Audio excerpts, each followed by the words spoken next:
말씀의 사역입니다. 말씀의 사역은 무엇을 위한 것입니까? 그것은 하나님의 경륜과 하나님의 분배를 위한 것입니다. 하나님의 경륜은 바로 그리스도의 하나님의 분배를 위한 것입니다. 하나님의 경륜을 이루기 위해서 우리는 분배가 필요합니다. 우리는 이 말씀의 사역을 훈련해야 합니다. 제가 이 메시지를 준비할 때 방금 형제님이 말씀해 주신 것처럼 말씀의 사역을 들어가기 위해서 첫 번째로 필요한 것은 무엇을 말하고 싶은가가 중요한 것이 아니라 바로 기도라는 것입니다. 사도행전 6장 4절에서 제가 이 구절이 이 메시지의 주요 근거라고 말할 수 있는데 우리가 기도하는 것과 말씀의 사역을 꾸준히 계속할 것입니다 라고 말하죠. 리 형제님께서 이 각주의 1번에서 말하고 있습니다.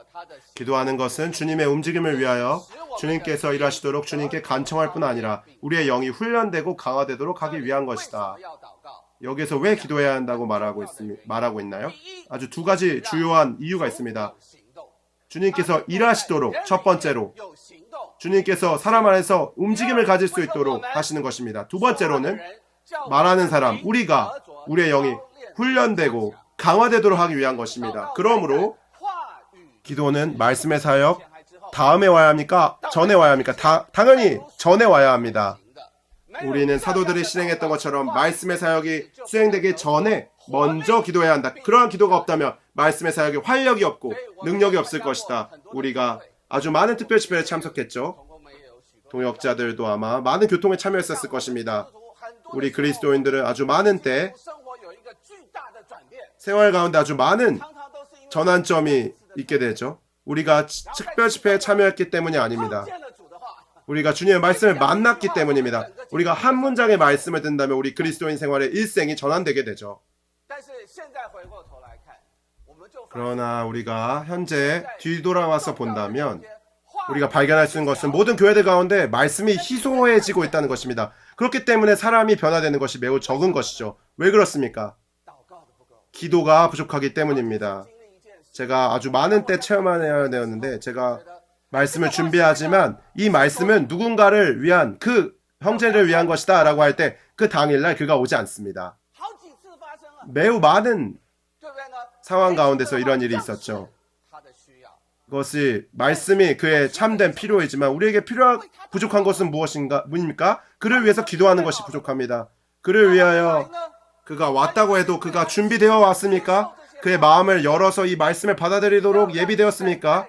마찬가지로 하나님이 사람 안에서 일을 하고 일하시려면 기도하는 것이 필요합니다. 우리의 복음 전파는 말씀의 사역이 아닙니까? 맞습니다. 여러분이 복음을 그렇게 많이 전파하지만 구원받지 않습니다. 왜 그렇습니까? 그러나 형제님이 말씀하시지 않았습니까? 두 마디만 말했는데 온 성이 회개했다고 말했습니다. 그의 말씀이 그렇게 강했습니까? 요나의 말이 그렇게 능력이 있었습니까? 제가 믿기로 그렇다고 믿습니다. 하지만 그것은 사람이 말의 능력에 달려있는 것이 아니라 재간에 달려있는 것이 아니라 하나님께서 사람 안에서 말하는 움직임에 달려있는 것입니다. 하나님이 사람에게서 필요한 것은 무엇입니까? 우리의 말함이 필요할 뿐만 아니라 더 필요한 것은 우리의 기도입니다. 형제님이 이미 많은 것들을 말했습니다. 우리에 관련된 것을 많이 말했습니다. 우리의 필요에 대해서 말했죠. 기도를 통해서 우리의 말씀은 활력이 있게 되고 그러므로 우리가 기도를 통해 우리가 더 많이 그분의 철저한 다루심을 받을 때 우리의 영이 강화되고 우리의 말씀은 더 활력이 있게 됩니다. 그리고 충격력이 있게 됩니다. 사람으로 하여금 변화시킬 수 있는 능력을 갖게 합니다.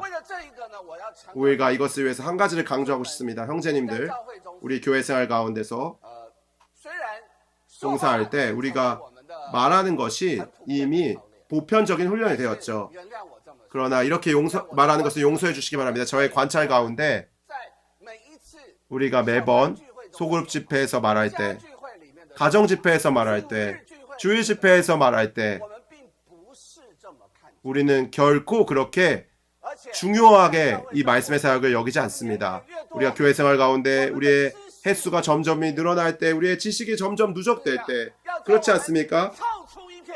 우리가 어떤 메시지 한 편을 지어낼 수도 있습니다. 그것은 어떻게 온 것입니까? 이것이 우리 안에서 우리가 지금 말하는 말씀의 사역에 부합하는 것입니까? 우리가 하나님의 경륜을 가져오고 하나님의 분배를 가져오는 사역입니까? 제가 발견하는 것은 우리가 아주 많은 것들을 예배하지만 실무상에 있는 것들을 많은 것들을 예배하지만 그러나 우리가 주님 앞에서 주님의 면전 앞에서 우리의 신원을 준비할 때 우리의 말씀을 준비할 때 그것은 매우 결핍되어 있다는 것이죠. 우리가 아주 주일 집회, 교회 실무자들의 이런 신원 훈련 집회에 참여합니다. 그것은 시범을 보이는 형제는 이 메시지를 한 주 동안 얼마나 많이 준비했는지. 그러나 많은 형제들은 그 집회에 참석하지만 다만 조금의 그냥 방향과 영감을 얻을 뿐 주일 집회에 줄곧 그냥 신원 집회에 들어가서 말해냅니다. 이것은 아주 모자란 것이죠. 우리가 그래서 들을 때마다 주 예수님 정말 쉽지 않습니다.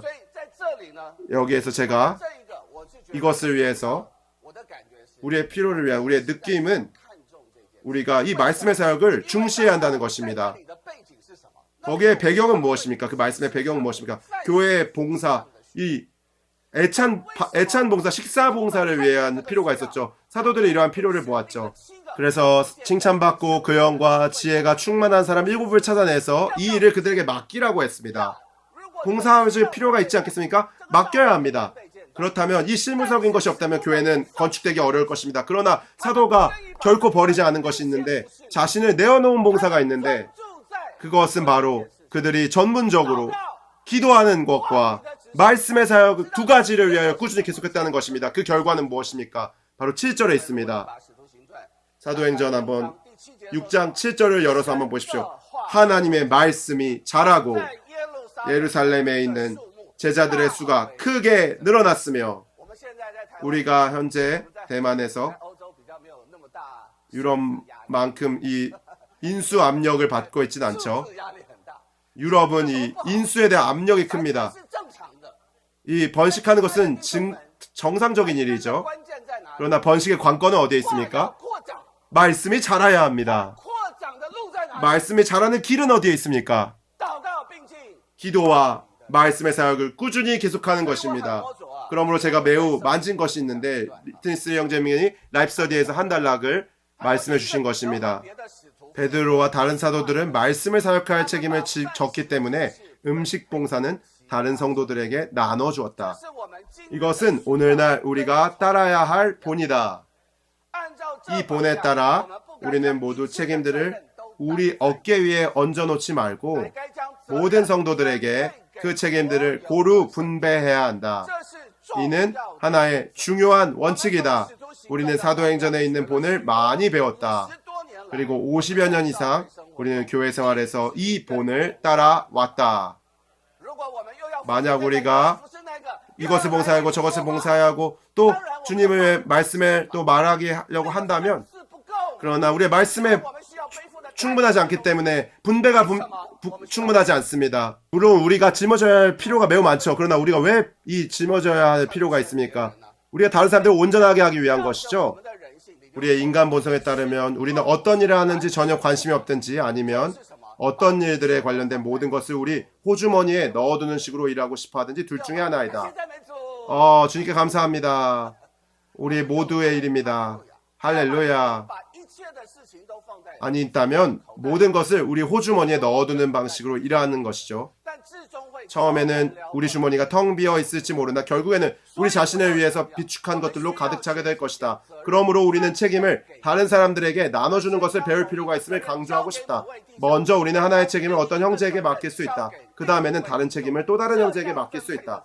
이렇게 책임을 나눠주는 것은 주님의 간증이 확장되기 위해서 필요하다. 오늘날 교회에 왜 개척이 없습니까? 왜 모든 사람이 다 말하지 않습니까? 모든 사람이 다 말합니다. 그러나 말씀의 사역은 무엇입니까? 바로 삼위 하나님 자신을 사람들 안으로 분배하는 것이죠. 사랑하는 형제님들, 우리는 개척되어 확장되어 나갈 필요가 있습니다. 더 많은 형제님들이 부담을 받아서 봉사할 필요가 있습니다. 우리의 필요는 무엇입니까? 우리는 무엇을 해야 합니까? 우리는 기도해야 합니다. 그리고 말씀의 사역을 꾸준히 계속해야 합니다. 이렇게 말씀이 교회 가운데 자라게 될 때 제자들의 수가 크게 증가할 수 있습니다. 우리가 이러한 부담을 받을 수 있기를 원합니다. 그리고 계속해서 이제 알파벳 2번을 읽겠습니다. 권위의 기도는 마가복음 11장 23절과 24절에 나오는 기도이다. 알파벳 D는 마태복음 18장에 대해서 말했죠. 기도는 절대적으로 필요한 것입니다. 여러분 보십시오. 어떤 형제가 여러분에게 죄를 짓거든 여러분이 갑니다. 그리고 여러분의 동반과 함께 갑니다. 그리고 여러분과 함께하는 교회가 또 갑니다. 말해야 될 것 다 말하지 않아요? 다 말하지 않았습니까? 그리고 여러분도 말하고 동반자도 말하고 교회도 말했는데 아직까지 후회하지 않았으면 어떻게 해야 합니까? 여기에 하나의 필요가 있습니다. 무엇의 필요입니까? 이미 묶인 것들을 묶고 이미 풀린 것들을 푸는 기도입니다. 그 길은 어디에 있습니까? 바로 두 사람이 마음을 같이 하는 것입니다. 마음을 같이 하여 기도하는 것입니다. 이것이 바로 권위의 기도입니다. 사랑하는 형제님들, 한 면에서 우리에게는 예비가 필요합니다. 말씀의 사역 안에 들어가는 준비가 필요합니다. 또 다른 면에서 우리는 기도의 사역을 수행해야 합니다. 하나님의 말씀의 길을 펼칠 수 있도록 기도하는 것이 필요합니다. 사람의 눈을 가리우는 마음의 눈을 눈멀게 하는 악한 자를 묶고 사람을 해방하여 바로 주님이 그 안에서 하시는 말씀을 들을 수 있도록 기도가 필요합니다. 기도가 얼마나 중요합니까? 우리가 다만 기도할 뿐만 아니라 우리는 권위의 기도를 하는 것을 훈련해야 합니다. 권위의 기도는 바로 마가복음 11장 23절부터 24절까지의 기도입니다. 여기서 말하고 있는 것은 누구든지 이 산을 향하여 들려 올려져 바닷속으로 떨어져라 라고 말하면서 마음에 의심하지 않고 말한 대로 된다고 믿으면 그대로 이루어질 것입니다. 교회의 건축 가운데 말씀의 사역에는 아주 많은 장애가 되는 산이 있습니다. 그러나 우리가 믿음이 있고 산을 향하여 이 장애물을 향하여 들려 올려져 바닷속으로 떨어져라 라고 한다면 그렇게 이루어질 것입니다. 여러분이 기도하고 구하는 것은 무엇이든지 이미 받은 줄로 믿으십시오. 그리하면 여러분에게 그대로 이루어질 것입니다. 그러므로 권위의 기도는 하나님에게서 나온 기도입니다. 권위의 기도는 매우 중요한 일이 한 가지 있는데 그것은 바로 믿음을 갖는 것입니다. 권위의 기도를 할 수 있는가 없는가의 여부는 바로 우리의 믿음에 달려 있습니다. B번입니다. 1번입니다. 믿음은 우리가 구한 것을 이미 받았음을 믿는 것이다. A번, 주님의 말씀에 따라 우리는 받을 것을 믿는 것이 아니라 이미 받았음을 믿어야 한다. 만약 여러분이 받을 것을 믿는다면 그것은 소망일 뿐이겠죠. B번입니다. 바라는 것, 소망은 장래에 어떤 일이 일어나기를 기대하는 것이지만 믿는 것은 무언가가 이미 이루어진 것으로 여기는 것이다. C번, 믿음은 하나님께서 어떤 일을 하실 수 있거나 하실 것임을 믿을 뿐 아니라 하나님께서 이미 그 일을 하셨다는 것을 믿는 것이다. 그러므로 믿음은 다만 장래에 어떤 일을 하실 것을 믿는 것이 아닙니다. 하나님께서 이미 그 일을 하셨습니다. 우리가 하나님이 묶어야 할 것을 묶게 하는 것이 아니라 하나님이 이미 묶은 것을 하나님의 묶음을 이 땅으로 가져오는 그 묶는 기도를 하는 것이죠. 그러므로 우리에게 필요한 것은 무엇입니까? 바로 믿음입니다. 2번 마가복음 11장 20절부터 24절까지 나오는 기도는 권위의 기도이다. A번 권위의 기도는 하나님께 무언가를 하시도록 요청하기보다 하나님의 권위를 사용하고 적용하여 제거되어야 할 문제들과 일들을 처리한다. 그러므로 권위의 기도는 다만 구하는 기도가 아닙니다. 사랑하는 형제님들, 우리의 기도가 어떻습니까? 주 예수님, 구하는 기도이죠. 구합니다. 이것도 해주시고 저것도 해주시고 이렇게 구하는 것이죠. 그렇지 않습니까? 그러나 권위의 기도는 하나님의 권위를 사용하여 제거되어야 할 문제들과 일들을 처리하는 것입니다. 어떻게 권위의 기도를 적용합니까? B번입니다. 하나님은 그분께서 명령하신 것을 우리도 명령하고 그분께서 분부하신 것을 우리도 분부할 수 있는 권한을 우리에게 주셨다. 사랑하는 형제님들, 적용하는 길은 첫 번째로 믿음이고 두 번째로 우리가 분부하는 것을 배우는 것입니다. 명령하는 것을 배우는 것입니다. 그분께서 명령하신 것을 이미 명령하신 것을 명령하고 분부하신 것을 분부하는 것입니다. 이러한 명령을 통해서 우리는 교회의 기도를 할 수 있습니다. 10번입니다. 교회는 완전한 믿음을 갖고 조금도 의심하지 않으며 우리가 하는 일이 완전히 하나님의 뜻에 따른 것임을 분명히 인식함으로써 이러한 권위의 기도를 할 수 있다. 우리가 어떻게 이러한 믿음을 가질 수 있습니까? 어떻게 분명히 인식할 수 있습니까? 우리가 하는 일이 완전히 하나님의 뜻에 따른 것임을 분명히 인식함으로써 그렇게 할 수 있습니다. 우리가 아주 자주 체험하는 것은 우리 자신과 또 성도들 가운데 있는 일인데, 우리가 어떤 병 가운데 있는 성도들을 위해서 기도하는 것이죠. 우리가 그들을 위하여 우리는 믿었습니다. 이미 그를 치료하셨습니다. 그러나 그분 주님께서 그를 치료하시지 않죠. 그러한 믿음은 우리에게서 나온 믿음입니다. 그러한 믿음은 우리가 완전히 하나님의 뜻에 따른 것이 어떤 것인지 분명히 인식함의 결과로 나온 것이 아닙니다. 우리가 구할 때 어떻게 우리의 믿음을 사용해서 주님께 명령하는 것이 아니라, 두 번째로 관건적인 것은 주님과 가까이 하여서 주님과 연합되어서 주님의 뜻이 무엇인지 친히 분명히 인식하는 것이 필요합니다. 우리의 소지역 안에서 저희 집에서 이제 집회하기 시작했는데, 왜냐하면 우리 집이 매우 작기 때문에 베를린의 이제 증가의 속도가 매우 빠르기 때문에 이제 앉을 자리가 없었습니다. 그래서 우리가 집회할 수 있는 장소가 필요했죠. 우리가 몇 가지 장소, 세 가지 선택지를 가지고 찾았는데 모두 세 가지가 어떤 장소도 이제 협상할 수가 없었습니다. 우리가 기도 집회 가운데 기도했을 때 하늘 가운데 기도했습니다. 우리가 철저하게 필사적으로 기도했는데 우리 안에 어떤 공통적인 느낌이 있었죠. 이것은 주님, 이것이 당신 선택하신 곳이라면 내일 당장 이제 문을 닫게 해주십시오. 내일 저에게 주님께서 선택하신 곳을 보여주십시오. 그럴 때 우리가 이 세 가지 장소를 갔을 때 우리는 다 필요하지 않습니다. 우리를 거절했습니다. 우리는 매우 기뻐했습니다. 오히려 기뻐했죠. 우리는 시간을 그들과 낭비하고 싶지 않았기 때문이다. 우리가 그날 오후부터 가장 좋은 장소를 찾게 되었습니다. 우리는 5분 안에 주님을 찬양하면서 주님께 감사하는 기도를 드렸습니다. 이것이 권위의 기도입니다. 믿음은 우리의 것이 아니죠. 우리는 그 장소가 어디에 있는지 별로 잘 모르기 때문이죠.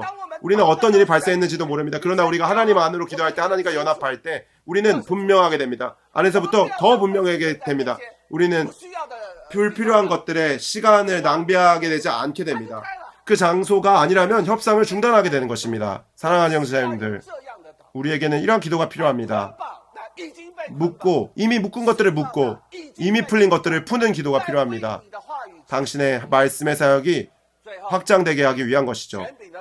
그러므로 권위의 기도는 이기는 이들과 많은 관련이 있다. D번입니다. 이기는 이들은 모두 이 산을 향하여 말하기를 배워야 한다. 교회 건축과 영적인 성장과 이 영적인 산들을 향하여 우리는 이기는 이들이 되어서 이 산을 향하여 말하기를 배워야 합니다. 이제 로마서 2번에 왔습니다. 말씀의 사역을 꾸준히 계속할 것입니다. A번입니다. 사도들이 실행했던 것처럼 기도가 말씀의 사역에 선행되어야 한다. 우리가 교통했죠. B번을 같이 한번 읽어보겠습니다. 그리스도께서 여러분의 마음에 거처를 정하시게 하시며 라고 하는 에베소서 3장 17절 상반절은 말씀의 사역에 대한 하나의 예시이다. 사실상 제가 이 훈련에 참여하고 있을 때, 제가 이 메시지 처음 들었을 때 저에게 아주 하나의 큰 질문이 있었습니다. 왜 말씀의 사역을 얘기하는데 에베소 3장 17절을 말하는 게 맞는가? 이 말씀은 물론 친숙한 구절이죠. 바울은 이 성도들의 체험을 위해서 했던 하나의 기도였죠. 1장에선 계시의 기도가 있고 3장에는 체험의 기도가 있는데, 근데 이것이 어떻게 말씀의 사역의 예시가 될 수 있지? 제가 누가 이것에 대답할 수 있겠습니까? 제가 아주 많이 생각했습니다. 제가 뒤에 보면 이 사역의 말씀의 발췌가 뒷부분에 있습니다. 그러나 중점은 무엇입니까? 에베소서는 3장에서 그들의 체험을 위해서 기도할 때 14절에서 이러한 이유로 아버지께 무릎을 꿇고 기도한다고 말했습니다. 영광의 풍성을 따라 그분의 영을 통하여 강한 권능으로 속사람에 이르게 하게 하시고 라고 말합니다. 그러므로 바울은 이렇게 기도했죠. 이러한 이유로 어떻게 한다고 했죠? 무릎을 꿇고 기도했어요. 왜 이렇게 기도했나요? 왜냐하면 교회가 이렇게 무릎을 꿇고 기도하기를 원했기 때문입니다. 그럴 때 앞에서 무엇을 말했는지를 이제 이해할 수 있게 됩니다. 리 형제님, 말했습니다. 하나님의 경륜을 위한 본이라고 말했습니다. 1절부터 13절까지는 세 가지 신분으로 말한다고 했는데 그것은 바로 은혜의 청지기 직분입니다. 하나님의 은혜와 하나님의 누림을 성도들에게 공급하는 것이죠. 두 번째로 또 이 계시는 누구에게 주어진 것입니까? 5절에서 모든 성도들과 신원자들에게 주어진 것이죠. 바울은 그리스도에 관한 비밀의 계시를 깨달았는데 이 계시는 바로 사도들과 신원자들에게 주어진 것입니다. 하나님께 보내어진 사람인 사도입니다. 신원하는 것이죠. 하나님을 위해서 말하는 것입니다. 이것이 바로 하나님의 은혜의 청지기 직분을 수행하는 길입니다. 더 구체적으로 말할 때 7절에서 저는 복음의 제사장이 되었다고 합니다. 하나님의 은혜로 복음의 제사장이 되었다고 말합니다. 그가 보내심을 받아서 그곳에 나가서 하나님을 위해 신원하고 무엇을 했습니까? 바로 복음의 제사장 직분을 수행했습니다. 이 새 신분이 바로 그가 그곳에서 하나님의 말씀의 사역을 수행했음을 볼 수 있습니다. 그러므로 말씀의 사역을 바로 은혜를 그의 집안 식구들에게 분배하는 것입니다.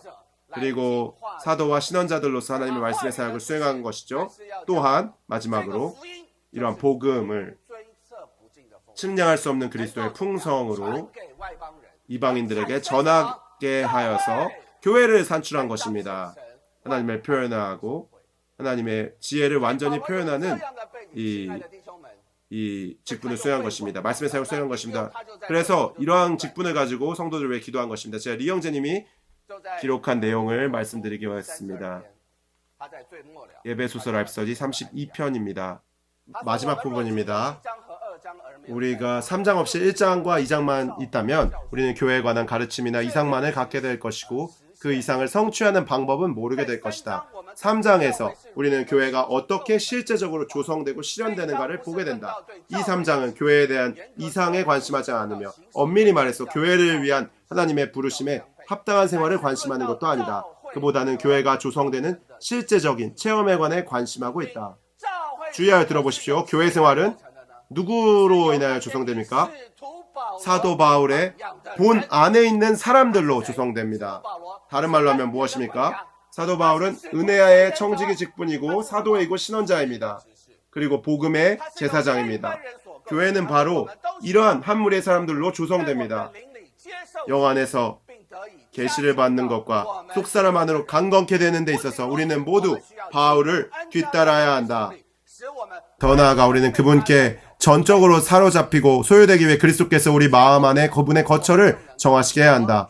우리가 그 결과는 무엇입니까? 우리는 계시를 볼 수 있게 됩니다. 우리는 인도하는 사도들이나 신원자들에게 주어졌던 같은 계시를 받아야 한다. 바울이 우리를 대신하여 이 계시를 받을 수는 없었다. 우리는 스스로 개별적이고도 주관적으로 이 계시를 받아야 한다. 속사람 안으로 강건케 됨으로써 그렇게 해야 한다. 그리스도와 교회에 관한 이 계시는 하나님의 경륜이요 감추어진 비밀이다. 우리가 오늘날의 사도들이나 신원자들인가의 여부는 그 계시를 보았느냐 보지 못하느냐에 달려있다. 그러므로 사랑하는 형제님들, 바울의 부담은 그가 그곳에서 이러한 계시를 받은 사람들로서 우리가 동일하게 사도와 신원자들이 보았던 그 계시를 보게 하는 것에 달려있습니다. 우리가 또한 그 이상을 체험함으로써 이 말씀의 사역을 짊어질 수 있기를 바라고 있습니다. 좋습니다. 이제 개요를 읽어보겠습니다. 1번입니다. 그리스도께서 우리의 마음으로 확장되실 때 그분은 우리의 인격이 되신다. A번, 우리는 그리스도를 우리의 영안의 생명으로 취해야 할 뿐 아니라 우리의 마음 안의 인격으로 취해야 한다. B번, 그리스도께서 우리의 인격이 되시는 유일한 길은 그분께서 우리의 마음의 거처를 정하시는 것이다. C번, 우리가 우리의 마음 안에 그리스도를 우리의 인격으로 취할 때 우리의 마음 안에서 사는 인격은 우리 자아가 아니라 그리스도이실 것이다. 사실 사람이 창조되었을 때 사람의 인격은 어디에 있었습니까? 사람의 혼 안에 있었죠. 출애굽기 1장 5절에 야곱의 집안에 70명의 혼이 있었다고 말하죠. 그러므로 사람의 인격은 사람의 혼 안에 있었습니다. 그렇다면 우리의 영과 우리의 몸은 그 당시에 무엇이었습니까? 그저 그릇에 불과했습니다. 하지만 우리가 구원받았을 때 우리의 영은 하나님의 생명을 얻게 되었습니다. 거듭남을 통해서 우리 안에는 새 인격이 생겨난 것이죠. 그때부터 우리의 영은 다만 단순한 그릇이 아니었죠. 우리의 영 안에는 새로운 생명이 있게 되었고 우리의 영 안에 새로운 인격이 있게 되었습니다. 우리의 영은 바로 우리의 인격이 되온 것이죠. 하지만 이 인격은 단지 우리의 영 안에 머무르는 것이 아닙니다. 어떻게 해야 합니까? 우리 혼안으로 확장되어야 합니다. 우리 전 존재의 마음을 차지하고 점유할 필요가 있습니다. 우리 이 사람의 인격이 될 필요가 있습니다. 하지만 우리 안에 계신 그리스도의 인격이 어떻게 우리의 영에서부터 우리의 마음 안에 우리의 혼의 각 부분으로 확장될 수 있겠습니까? 그 관건은 형제님께서 말씀해 주셨습니다. 속사람 안으로 강화되는 것입니다. 속사람에 이르도록 강화되는 것입니다. 왜 강한 권능이 필요합니까? 여러분은 지금 영 안에 있습니까? 우리가 각지를 다니면서 어느 정도 이 영향을 받았을 거라고 믿습니다. 심지어 우리가 이곳에 머물지만 여전히 일이나 직장이나 가정이나 수많은 일, 심지어 교회 일들을 생각하고 있을 수도 있겠죠. 우리는 매우 쉽게 이제 교란을 받습니다. 속사람의 인격에서 벗어나게 됩니다. 우리가 이 인격에서 벗어나는 순간 그리스도는 우리 마음 안에서 확장돼서 이 거처를 정하실 수 없죠. 그러므로 주님께서 강한 권능으로 우리를 강화해 주시기 원합니다. 우리가 어떤 것을 다 있더라도 주님과 나누는 이 기도를 잊지 않기 원합니다. 이 훈련의 시작에 주님 당신의 강한 권능으로 그분의 영을 통하여 우리를 속사람 안으로 이르도록 강화하여 주십시오. 이런 기도가 있기 원합니다. 그럴 때 우리의 마음 안에서 주님이 인격이 되실 것입니다. 2번입니다. 우리의 마음의 거처를 정하고 계시는 그리스도는 무한하고 측량할 수 없는 그리스도이시다. 3장 18절 모든 성도들과 함께 그 너비와 길이와 높이와 깊이가 어떠한지를 깨달을 수 있는 충분한 역량과 그것은 무한하고 측량할 수 없는 그리스도이시죠. A번입니다. 그리스도께서 우리의 마음에 거처를 정하실 때 우리는 모든 성도들과 함께 그 너비와 길이와 높이와 깊이가 어떠한지를 깨닫는다. 너비와 길이와 높이와 깊이는 우주의 차원, 곧 측량할 수 없는 그리스도의 차원이다. B번 그리스도는 측량할 수 없는 분이시지만 우리의 마음에 그분의 거처를 정하고 계신다. C번 그리스도는 우주적인 입방체이시고 몸 안에서 우리가 그리스도를 체험하는 것은 입방체, 곧 3차원적인 것이어야 한다. 할렐루야. 3번입니다. 그리스도께서 우리의 마음에 거처를 정하실 때 우리는 하나님의 모든 충만에 이르도록 충만하게 될 것이다. 여기서 이 무한하고 측량할 수 없는 이 그리스도가 우리의 안에서 인격으로 살아계십니다. 우리 안에 살아계시죠. 우리 안에서 충만에 이르도록 하십니다. 하나님의 모든 충만에 이르게 하십니다.